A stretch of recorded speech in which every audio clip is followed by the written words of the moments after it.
대한민국 해역을 지키던 경비함정이 세계적인 관광지 갈라파고스 해역을 지키는데 투입됩니다. 해양경찰청은 1989년 취역한 300톤급 퇴역 경비함정 2척을 6.25 때 도움을 준 에콰도르에 무상 양효한다고 밝혔는데요. 이는 에콰도르 정부의 요청에 의한 것입니다. 양도하는 경비함은 제주해양경찰서 소속 302번 함과 303번 함 등 300톤급 퇴역 경비함정 2척인데요. 이 경비함정 2척은 각각 1990년과 1991년에 한 척당 29억 원을 들여 건조했으나 30년가량 돼 국내에서 더는 운영할 수 없는 상태입니다. 현재 제주와 경남 창원에 따로 정박해 있으며 에콰도르 측이 선박 수리 후 올해 5월에서 6월께 자국으로 가져갈 예정인데요. 에콰도르는 이 경비함정을 건네받으면 갈라파고스 해역 경비를 맡길 방침으로 알려졌습니다. 에콰도르는 어떤 나라일까요? 6.25 때 대한민국을 도운 나라이자 1976년 세계에서 처음으로 포니 자동차를 수입해준 나라입니다. 에콰도르란 나라를 생각하면 여러분들은 어떤 게 떠오르시나요?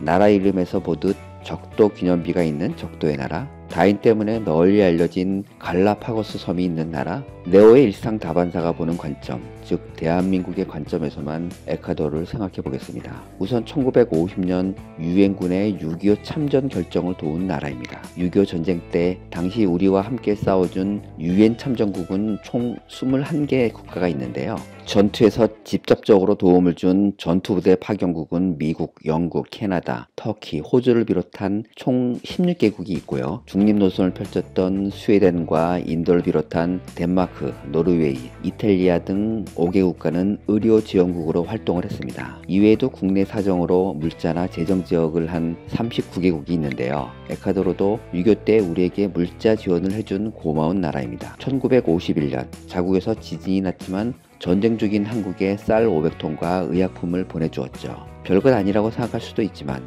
에콰도르는 1976년 세계에서 처음으로 현대자동차 포니 6대를 수입해준 나라이기도 합니다. 에콰도르의 군사력은 어떨까요?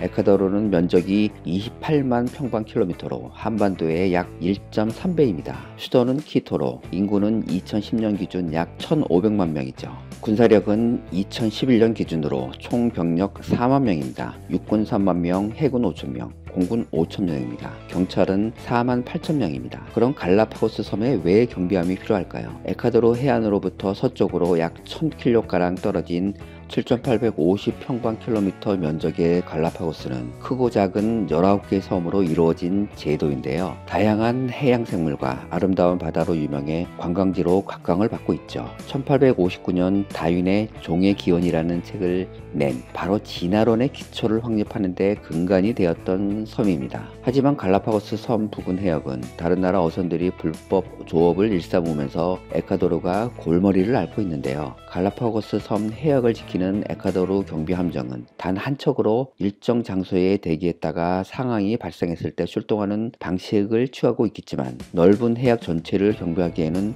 역부족인 상황입니다. 대한민국의 퇴역 경비함정이 세계적인 관광지인 갈라파고스 섬을 지키는 데 활용된다면 국위 선양에 도움이 될 것으로 기대됩니다. 여기에 에콰도르 과야킬항 리모델링 및 해경 전용부두 건설에 한국 조선업체 참여가 예정되어 있는 등 경제적 효과도 예상되는데요. 공짜가 아닌 이유를 에콰도르와 같은 남미 국가인 콜롬비아의 경우를 통해 살펴보겠습니다. 에콰도르의 공짜 무기 한국 콜롬비아 협력을 모델로 다들 아시겠지만 콜롬비아 해군의 한국 해군이 공유한 함성들이 많아지고 있습니다. 특히 최근 공유한 군함에는 태극기를 바탕으로 공식 문양을 사용하고 있는데요. 바로 ARC 나리뇨 함입니다. 우리나라는 포항함, 군산함, 안양함을 콜롬비아 해군에 무상으로 제공하고 있는데요. 기회가 된다면 앞으로 더 많은 태역함들을 콜롬비아 해군에게 주어야 한다고 생각됩니다. 콜롬비아 해군은 한국의 국산 함대함 미사일 해성을 9천만 달러어치를 수입해 장착하고 있습니다. 지난해 네오의 일상 다반사에서도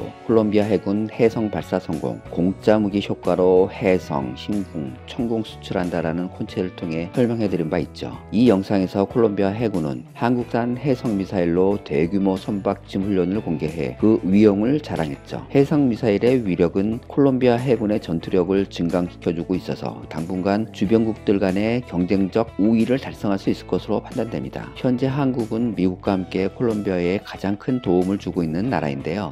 한국은 콜롬비아에 전투함을 공유한 것뿐만 아니라 무기를 수출하고 콜롬비아에 한국산 무기 체계를 이식해주고 있습니다. 콜롬비아 육군은 한국의 K3 기관총을 사용하고 있죠. 한국은 콜롬비아와 특별한 인연이 있는데요. 바로 한국전쟁입니다. 한국전쟁 때 콜롬비아는 5,314명의 전투병을 파견했는데 중남미 국가 중 유일하게 전투병을 파병해준 나라입니다. 이 같은 인연은 군사적 지원뿐만 아니라 경제적 협력으로 이어지고 있습니다. 콜롬비아는 총 16개국과 FTA를 맺고 있는데 아시아에서는 처음으로 한국과 협정을 맺었습니다. 발효가 되자마자 4,390개 품목의 관세가 즉시 철회되었죠. 콜롬비아는 한국과 비슷한 인구를 가지고 있으면서 영화와 게임, 대중음악 등 문화산업 분야에서도 강점이 있다는 비슷한 점을 가지고 있습니다. 콜롬비아는 2018년 이반 두케 정부가 출범하면서 오렌지 경제를 실현하기 위해 다양한 사업을 추진하고 있는데요. 4차 산업을 표방하는 콜롬비아 오렌지 경제의 핵심은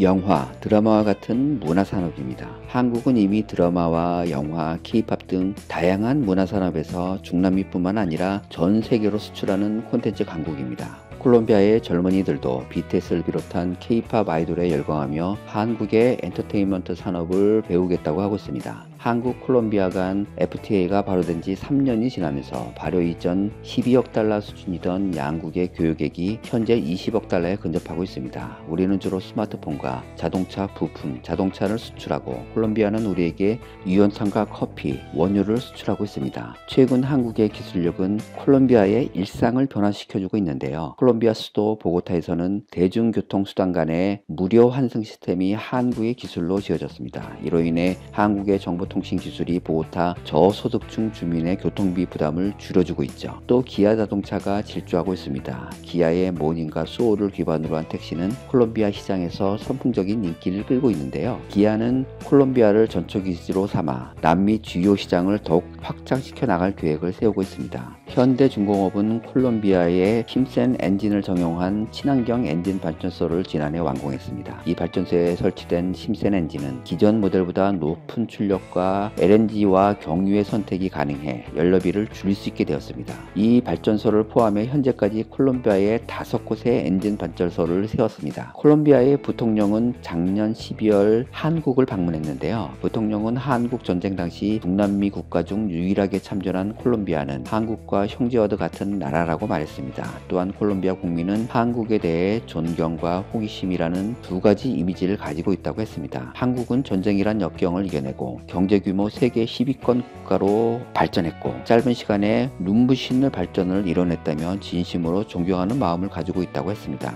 콜롬비아는 세금을 면제하는 특구를 만들었다며 한국 기업들이 이곳에 들어와 한국과 더 많은 경제 협력을 원하고 있습니다. 이에 따라 한국 기업들의 콜롬비아 진출은 더욱 활로가 크게 열리게 되었습니다. 방산 수출 길닦는 무기양도 꼭 먹고 알먹기, 이처럼 불필요한 무기를 처리하면서도 동시에 선심을 쓰는 꼭 먹기 알먹기가 됩니다. 상대 국가의 자국 무기의 우수성을 알리게 되죠. 마트 시식 코너에서 무료로 제공하는 음식을 떠올리면 맞을 것 같습니다. 무기가 양도되면 기본적으로 다양한 기술 지원이 제공되고 이 과정에서 인적 교류가 활발하게 이루어집니다. 이를 통해 무기 양도국의 한국산 무기와 기술에 대한 신뢰도가 전반적으로 높아지죠. 콜롬비아를 예를 들어 불용 군수품이 방산술로 이어진 역사를 잠시 살펴봤지만 가장 쉬운 사례는 바로 우리나라입니다. 6.25 전쟁이 끝난 뒤 미군이 전쟁에 사용했던 무기는 한국에 대한 군사 원조라는 명목 아래 대규모로 한국군에 넘겨졌죠. 전쟁에서 사용됐던 소총부터 전차에 이르기까지 한국군의 무기체계가 미군의 복사판이 된 계기입니다. 남미 국가 같은 틈새 시장에서 정부 간 협력 관계를 쌓아가다 보면 수출에서 좋은 기회를 잡을 수 있다는 사례를 보여주고 있습니다. 노후화로 퇴역한 해경, 경비함정 어떻게 처리할까? 앞으로도 노후화로 퇴역한 해경 경비함정이 국내 수리 조선소를 거쳐 궤도국에 무상 증여될 예정인데요. 그간 스리랑카, 아르헨티나, 페루, 칠레 등 궤도국에서 지속적으로 무상 양여를 요청해 왔으나 해경은 관련법이 없어 약 20년에서 30년간 노후 퇴역 경비함정을 주로 해체해 고철로 매각했죠. 반면 해군의 경우 군수품 관리법에 따라 해군 함정 무상 양여 등이 가능했는데 있는데요. 개정 전 관련법은 해경의 퇴역 경비함정에 대해 무상양여를 못하도록 규정하고 해체 조건으로만 매각하도록 했습니다. 고물로만 팔도록 한 것인데 300톤급 한 척의 매각가는 2천만원에서 3천만원 정도입니다. 이에 해경은 노후 경비함정을 재활용하고 국위선양의 방편으로 무상양여가 가능하도록 해양경비법을 개정했는데요. 해양경비법이 개정 시행됨에 따라 이번 양여도 가능해졌고 앞으로 중남미, 동남아 궤도구가 우호가 증진될 것으로 기대됩니다. 해경함정은 총 184척이며 그중 내구 연한 설령 20년 이상 대대경비함정을 고려해 퇴역함정이 결정되는데요. 해경은 올해 1500톤급 1척, 25톤급 2척, 2021년 25톤급 3척, 22년 100톤급 4척을 양여할 계획이며 이후 해마다 3척에서 4척 정도 양여한다는 입장입니다. 자, 결론입니다. 대한민국은 이제 군사 장비를 지원받는 나라에서 도움을 주는 나라로 변모했습니다. 2000년대 초반부터 방글라데시, 필리핀, 카자흐스탄, 파키스탄, 페루, 인도네시아, 가나, 캄보디아, 몽골, 콜롬비아 등의 군함, 전투기, 차량 등 다양한 군사 장비를 양도했죠. 현재도 여러 국가가 우리나라에서 퇴역하는 장비 도입을 희망하고 있습니다. 우리나라 방위산업은 현재 가동률 부진 등 침체를 겸하고 있는데요. 이런 현상을 타파하기 위해서는 수출 확대가 필요합니다. 수출은 여러 경제국과 경합을 벌여야 가능하죠. 때문에 다양한 군사 외교가 요구되는데요. 우리가 공유한 장비의 퇴역에 맞춰 아직 운영 중인 신형 장비를 일부 무상 제공하는 등 정부의 적극적인 군사 외교 정책이 필요한 이유입니다.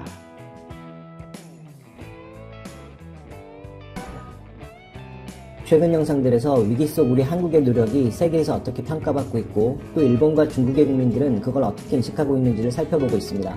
바로 앞서 게재해드린 영상을 통해 일단 일본은 그야말로 딴 세상 속에 있다는 걸 확인하셨습니다. 오늘은 중국을 살펴보겠습니다. 최근 중국 영상들에서 예측했던 대로 지난주까지만 해도 찾기 힘들던 한국과 관련된 긍정적인 뉴스들이 언제 그랬냐는 듯 급속히 늘어나 있습니다. 한국의 상황이 안정세로 접어들고 있다는 것뿐만 아니라 한국만의 독창적인 여러 방법이나 처리 속도 그리고 세계 평가들까지 함께 조명하면서 한국인들 참 대단하긴 하다, 이건 인정해줘야겠다는 투의 의견들이 많아지고 더 나아가서는 아직도 미진한 일본을 대조적으로 언급하는 글들까지 늘어나고 있습니다. 국가별로 보유한 조건과 시스템들은 각기 다르다. 일부 국가에서는 응집력이 부족한 경우가 많으며 지역을 차단하는 정책을 쓸 수 없는 경우도 있다. 한국은 창의적이고 효율적이며 정확한 테스트를 실시했다는 것이다. 하루 가능한 테스트 횟수에서 한국은 다른 국가들에 비해 훨씬 많다. 사람들이 적시에 효과적으로 관리되게 함으로써 통제의 정확성을 기했다는 것이다. 한국은 전 세계에 자신들의 현실을 결합한 또 다른 방법을 제공했다. 다음은 다른 국가의 외신들이 바라본 한국을 이야기합니다. 한국은 0.84%라는 다른 국가들에 비해 매우 낮은 수치를 기록하고 있다. 전 세계적으로는 3.4% 정도로 추정되고 있다. 한국이 이전의 경험들을 통해 학습한 것들은 안정화의 기반이 되고 있다. BBC 보고서에 의하면 한국의 탐지율은 세계에서 가장 높다. BBC는 실제 한 여성이 주차장에서 차에서 내리지 않고 진행하는 테스트 과정에 동참했다. 완료되기까지 단 몇 분밖에 소요되지 않았다. 한국은 96개의 테스트 네트워크를 구축했으며 이 실험실들은 24시간 운영되면서 이번 전쟁의 최전선이 되었다. BBC는 이러한 한국의 상황에 대해 빨리빨리라는 그들의 문화적 유전자를 통해 한국인들은 빠르게 일하는 것에 능숙하기 때문이라고 인용했다. 이와 같은 형태의 보도들이 너무 많아졌습니다. 추가적으로 몇몇 보도들을 요점만 확인한 후 다음 단계로 가겠습니다. 이 기사에서는 앞서 보신 내용들 이외에 테스트 기술에 집중합니다. 한국은 키트의 대량 생산이 가능하며 2시간 내에 테스트 결과를 얻어낼 수 있다고 한다. 대중에 대한 대응을 어려워하는 국가들을 위한 한국인들의 시험은 순조롭게 진행되고 있다. 한국이 숙제를 잘못했다고 비웃지 말라. 한국은 기록을 만들어냈다라는 이 글에서는 한국은 바로 옆 일본에 비해 엄청난 테스트 능력을 보여주고 있다며 한국인들은 국가적 힘, 인구 규모, 자원의 활용 측면에서 매우 열심히 일해왔다며 한국인들의 강한 책임감은 분명히 상황을 억제하는 데 기여했다고 이야기합니다. 한국의 방식은 가장 낮은 수치를 기록하고 있다는 이 글에서는 한국은 테스트에 있어 여러 혁신을 이루었는데 차량에서 하차하지 않고도 진행되는 테스트는 안전성을 담보하면서도 탐지 능력을 대폭 강화시켰다면서 독일 등 해외에서도 이러한 한국의 경험을 벤치마킹하고 있다고 전했습니다. 아울러 바로 옆 일본은 고작 수천 명에 그쳤다는 상황도 역시 언급했습니다. 이제 최근 가장 많이 쏟아져 나온 한국의 빠른 탐지 능력을 집중해 조명한 글들을 살펴보시겠습니다. 이것저것 너무 많은 글들이 갑자기 생겨났습니다. 겨우 10분, 한국은 속성 테스트 방식을 개발해냄으로써 여러 국가들의 모방을 이끌어내고 있다는 제목의 글에서는 한국의 노력은 단계적인 성공을 거두었으며 그 이유 중 하나는 신속하고 광범위한 테스트 때문이라고 전했습니다. 더구나 모든 시민에 대해 무료를 원칙으로 하고 있고 속도만 빠른 것이 아니라 접촉도 최소화하는 효과를 거두고 있다며 30분 걸리던 테스트는 이제 10분으로 줄어들었다는 사실을 전했습니다. 아울러 한국의 이러한 효과적인 방식은 많은 국가의 관심을 끌었고 영국과 독일도 이어서 비슷한 형태를 도입했다고 덧붙였습니다. 게시판에서도 이러한 한국의 창의적이고 스피디한 방식에 대해 논의가 이루어지고 있습니다. 발제자는 사실 한국이 이번에 정말 잘하고 있다는 제하의 글에서 한국은 현재 모든 과정에서 선진국다운 수준을 보여주고 있다며 배울 만한 것들이 많지만 특히 그들이 정말 잘했던 것은 중국의 데이터를 통해 심각성을 간파하고 미리 준비를 하고 있었다는 점이라고 남겼습니다.